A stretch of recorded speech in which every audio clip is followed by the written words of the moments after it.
Ang ganda ng araw ngayon. Ayan, namunga na nga yung aking sili. After 8 months siguro bago to namunga. Ganon siya katagal. 3 nga pala yung binunga niyan. Si mama pa nagtanim niyan. Around November pa. Ito, meron din kami ditong Carolina Reaper. Ito daw yung pinakamaanghang na sili sa buong mundo. Ewan ko lang. Meron din ako dito mga nursery. Hindi ko lang alam kung ano to kasi nagkanda halo-halo na. Basta alam ko may kamatis dyan, may siling green, at may bell pepper. Hindi nga ako mahilig sa tanim before. Pero gawa nang napunta dito yung nanay ko, nagtanim-tanim siya. Parang na-inlove na rin ako. Ito nga pala yung Vietnam Rose. Kakapiragot lang yan dati.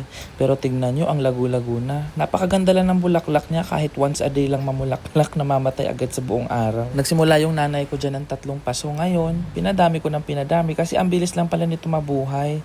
Meron din ako dyang Mother of Millions. Ayan. Minsan nakakainis lang yan kasi kusang tumutubo yung mga anak yan sa ibang paso. Tinatapon ko na lang kasi magsisiksikan eh. At meron din ako dun tanglad. At syempre, may mga mayana din yan. Ayun lang. Ikaw, anong tanim mo sa bahay?